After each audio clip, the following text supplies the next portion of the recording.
You know who it is, the horror flick digger did Super Six Big Mitch. And I'm kicking in those with those three O's. And I'm bringing 28 101s because we Vegas sons. It's the Chronicles. And you in the Meadowlands. Yeah, you in the Meadows, man. And you already know what me, man. 530. What that mean? That boy's a desert baby. Hubba dub, scrub, 22-inch gold Dana Danes. And let me make this simple and plain. Big Bolo Yang could never be on McLean's, man. Now, welcome to Vegas Chronicles with the whole Super Six. Mr. Digger Ditch, Big Mitch. And today, like any other day, y'all know what we do. Come on, man. Don't be brand new to this. We kick actual factuals with no additives and no preservatives. Just raw and uncut. Like what? Like summer sausages and crackers. You already know. Shout out to everybody that's been rocking with your boy, man. And shout out to everybody that's been supporting my platform, man. You know, we've been doing it break by break, man. And I'm willing and ready to get into other topics, man. You know what I mean? If people got, things they want to know, not just about Vegas, but anything I can speak on in general, I would do that. You know what I mean?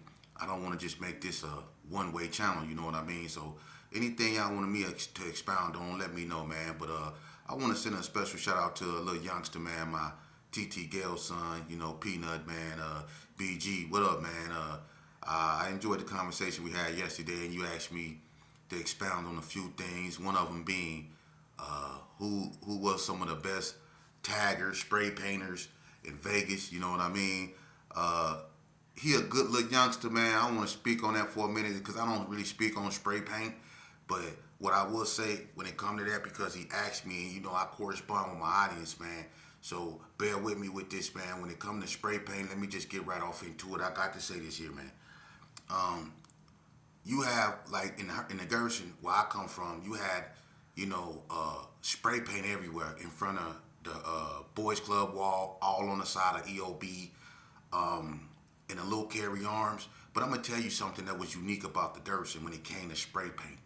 We was probably one of the first gangs, before people really started spray painting, using spray paint. We was using paint rollers, for real. If you look at the spray paint, if people got old pictures of the wall on the side of EOB that went from, that was in that desert that separated the Gerson from Carry Arms, people remember that. Used to be able to walk the Carry Arms through that desert. And right on the side was EOB. And it was a wall right there that had a skull and bones right there, and it had names up there. That was there with a paint roller. You know what I mean? And a lot of Gersons used to paint the wall with paint rollers, But some of the coldest taggers that come up out the Gerson was people like Mr. Hyde. Mr. Hyde can spray paint. Lou Bread can get down. When it come to that tagging, Cornbread, they can get down. I can get down. I can really spray paint. It's a bunch of dudes that knew how to spray paint, and they had their own styles. You know what I mean? Lil Mex, he could spray paint. It was a bunch of dudes, but then you got people from West Coast Bloods, and one of the coldest taggers on the wall from West Coast Blood, hands down, was Boo Rock. Boo Rock was cold when it came to that spray paint. When it comes to spray paint, out the coast, I had to say Boo Rock. And then you had certain Parus that can get down on spray paint, like Spanky P. Spanky P can get down. He can spray paint real cold on that wall. I don't know too many more. Slick P, Ricky Briggins, he can get down. He can spray paint on that wall. You know what I mean? The Donnas had probably one of the coldest spray painters in Vegas. And he wasn't just a spray painter. He was a tagger. He was a drawer. His name was Ralphie Boy. Ralphie Boy was one of the coldest drawers probably in Las Vegas when it come to block letters and stuff like that. Ralphie Boy, hands down, was one of the coldest taggers in Las Vegas, not just in Northtown, but I'm going to say that in Las Vegas, And then you had like essays like 28th Street, they were some of the coldest taggers. And they go way back with theirs, So 28th Street, the Sanchucos, the Little Locos, they had taggers, man. It was a lot of spray paint everywhere, but Delmonico, Blue Brain. Blue Brain was a cold tagger. He can get on that wall. He can spray paint cold. And you had cats over there in regular states. And I'm going to say this right here. I think if that tagging with like BG and all them on the wall, they got some of the coldest graffiti down there still to this day. If that's still on the wall up over there in regular states, man. So it was graffiti artists all over Vegas. And when it came to cars, because he asked me about Lolos, I spoke on cars, and I didn't really get into it, but I'm gonna just knock it all out in one segment, like this what I'm doing. And let's go into cars, man. Because it's when it comes to spray paint, man. I mean, I'm gonna be what you call him was a cold spray painter too. I'm a Lou Dog from the Gerson. Lou Dog used to be a cold spray painter. It was a whole bunch of people that knew how to spray paint. J. Lou from Rolling 60s, Big Alexis from Rolling 60s. They knew how to spray paint cold, you know what I mean? It was a bunch of people that knew how to tag up the wall, man. You know what I mean? But when it came to cars and Cadillacs, man, who had the coldest Cadillacs? Everybody had cold Cadillacs. But can't everybody go admit, they will tell you that at one point, because the Gerson was the biggest of them all, gangs. The Gersons at one point had the most clean cars at one point. They had the most, you see. But everybody had clean cars. But the Gersons at one time had the most, because you had people like Donna Ray Page, John Holloway, Poncho, Steve Barnett, Flock, Woodlock. You had so many people that had cold cars about the G's, and not just older. You had younger cats. So when it came to cars, the G's had a lot of clean cars. And then I would say second, you got to give it to the Donnas, man. They had one of the biggest impact on Lolos, I think, in Vegas, the Donnas. Because when Donna Street came out, wasn't too many people hitting switches like that. It was a few, but wasn't too many people hitting switches. When them Donnas came out, you had people like Pharrell, C-Rod, Tyrone Daughtery, Hot Rod, all them cats down there, man, was hitting switches, man. And then they had them jacked up in the back, the lax. Them Donnas showed out. I'm not going to even lie, man. So y'all, people can't hate on them when it come to cars. And when I'm going to tell you, when they really shut things down, is when they put the Boo Love on the seats of the lax. Oh, they shut it down in. Hands down, Donnas did that, man. I'm not going to, I don't even, if you don't even like them, you can't hate. When them Donnas made that splash, when they came out here, when they came out, them Donna Streets had some cold cars, man, and the Bloods did too. The 60s had some cars, you know what I mean? But I'm talking about in my era. When I left the street, Junebug and all them was really starting, and Lil Draws, all them, everybody RIP, but they started really doing their thing when it come to cars and Lolos. But before I left the street, the people I just named, and then you had the ABMs, they was known for the station wagons. See, the ABMs brought the station wagons back. Boo Loco, LaRon, and all them. They was pushing them station wagons, and they was clean, for real. And then you had the Joker had a Lolo in regular states, a Burgundy and Goldwyn. Everybody had Lolos out here, Hey, I remember when 40 Block came out, right? And I ain't clowning, but when 40 Block came out, the first person on 40 Block that I saw with a car on rims was G-Man. And he had some McLeans. It was either some McLeans or some cross laces. He was the only person on 40 Block I seen with a car on rims. And then Buzzo had the white MC with the brown top on the chrome McLeans. And Myron Tiptoe had the white one, the all white one on the chrome McLeans. But Snow from Sydney Sue, he was killing the game too. Snow from Sydney Sue was killing the game. But moving on from that, man. When it come to Vegas and Lolos, man, everybody had their thing and everybody did their thing. Even Tanya Washington had a Lolo. You know what I'm saying? Everybody had Lolos and cars and stuff like that, man. So when it come to that, everybody had their time when they shine, you know what I mean? And did their thing, you know what I mean? And everybody in caravan and some clean stuff, So when it come to that, everybody did their thing, man. Burgundy Square, Valley View, you know what I mean? Regular Estates, everybody did their thing, man.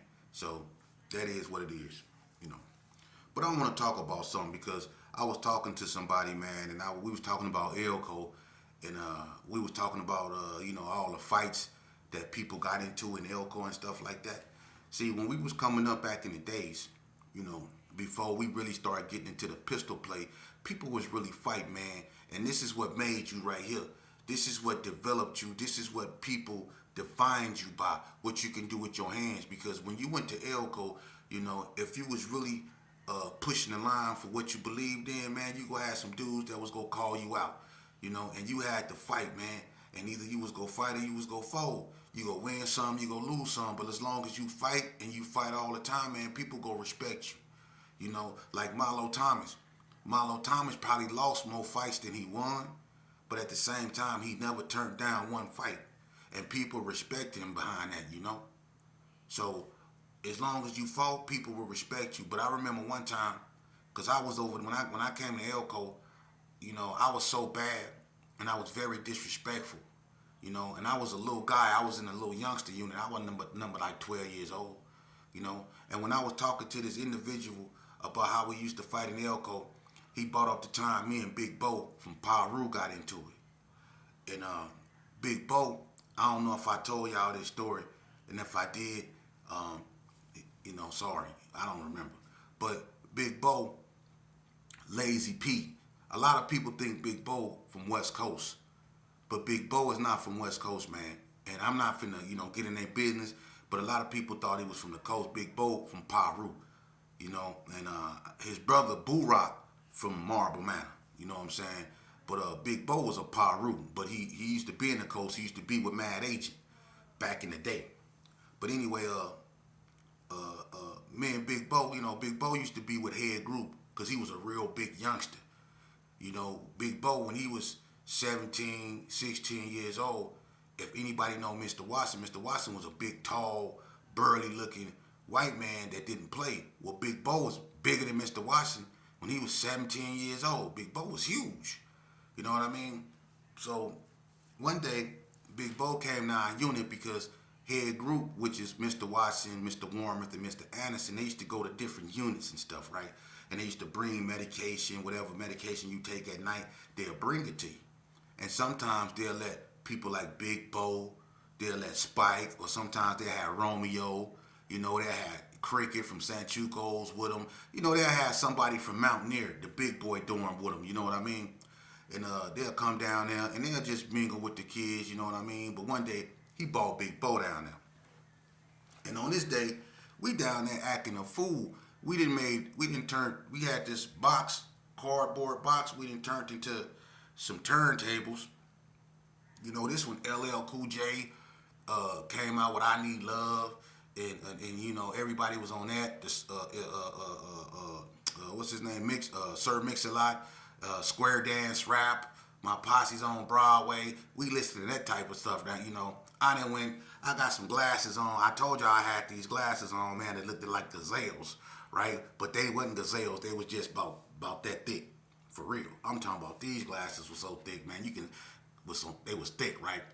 And I had me a little Kango, you know what I mean? I done took my little Brute, you know, I had the green Brute soap on the rope. You know how you get the Brute soap on the rope? You get the deodorant and all that. Remember that Brute deodorant around when all alcohol be burning when you put it on?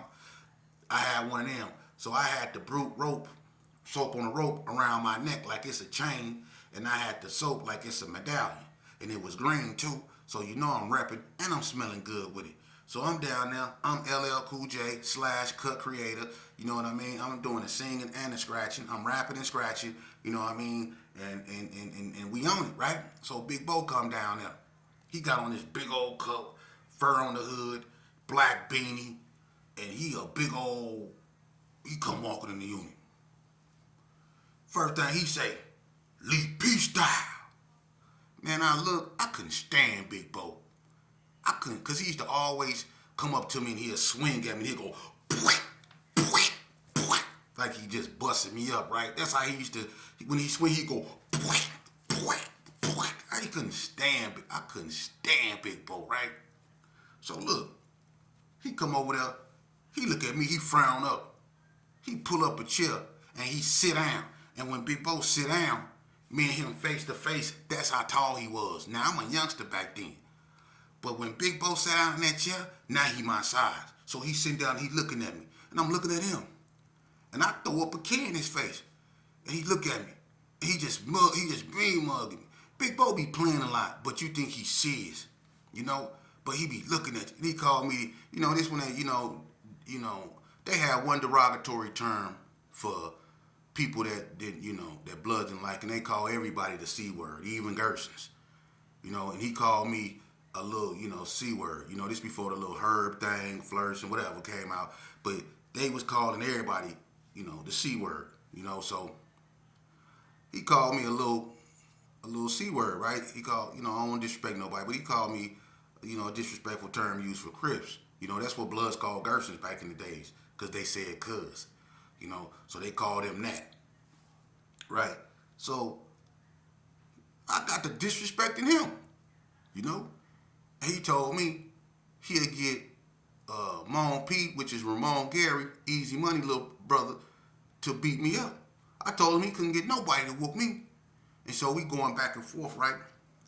Big Bo getting mad because I'm talking bad, right? I'm a little dude. And if I was bigger, he probably would have swung on me. But I'm all in Bo face. I'm talking bad. He was like, you better shut up. You better shut up. Get out my face before I pluck you. He talking bad to me, right? So we going back and forth, right? But I'm gonna tell you one thing. I made a horrible decision. I did. I made a cold, cruel and unusual decision. You know what I did? I messed around and let that S word come out my mouth. Because he said, you better get your look, out my face. I say, F you, you. And I called him that S word. And boy, look here. When I tell you he slapped me, look. Big Bo slapped me so hard. When he slapped me, he bow. Man, look, I went that way. The soap on the rope went that way, and the glasses stayed in the middle and just fell. Boom! He slapped me so hard, man. And look, I'm talking about, look, it was this white boy. His name was Chris Caven. Everybody remember Chris Caven, the white boy that know how to draw. They used to get beat up because the Crips would make him draw something disrespectful to the Bloods. And they'll leave it on one of the Bloods' desks. That's the stuff they used to do in Elko, draw disrespectful stuff and leave it on somebody you don't like desk, and they'll pick it up. But instead of them confronting the person that put it on their desk, they go right to the source. They whoop out the white boy. So he done walked around with a black eye his whole stay in Elko. He kept a black eye. I said, man, I wouldn't even draw nothing no more if I was you. For real. Spanky P told him next time he draw something disrespectful, he was going to break his fingers. I said, man, I wouldn't draw nothing if I was you. But when he seen Big Bo slap me and him was in the Explorer dorm too. When he seen Big Bo slap me so hard I slid. He said, ah, and ran in this room. He broke like he got slapped. Man, I was up over there on the ground like this here. He slapped. He had me up over there, man. I'm talking about. So, a moral of the story.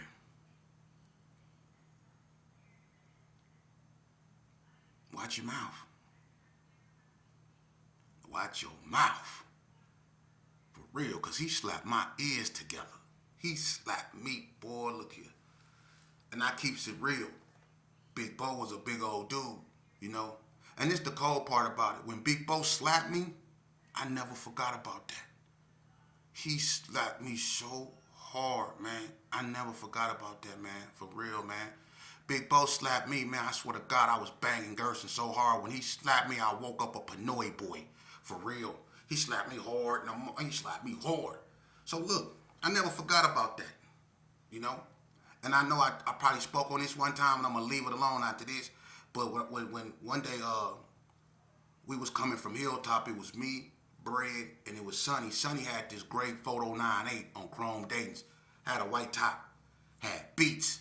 We was coming from Hilltop. John Holloway had just left us. And this was John Holloway had that white colors. It was white, green, and black. Green and black interior. It's clean, right?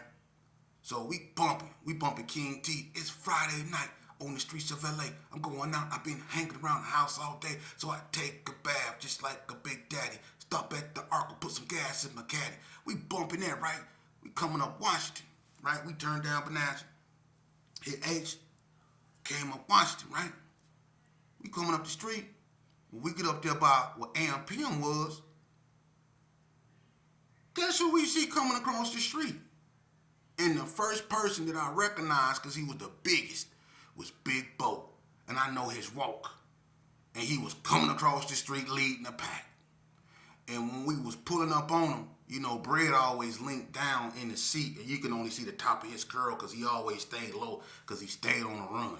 You know what I mean? So he always stayed low. And they didn't know I had, you know, they knew, but they didn't know what I was finna do. And my window was rolled all the way down, and we bumping, right? The music so loud, I don't think they really, you know, tripping. And I think, you know, this is what we supposed to do. This is what we signed up for.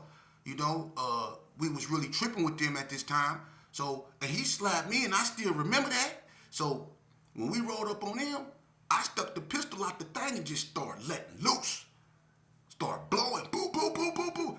He pushed, man, he shot up the street, man. We had to go all the way up there, go through the brownies, come back down Lake Mead. And when we went up in the alley, I'm thinking I did what I was supposed to do. I get up out the car.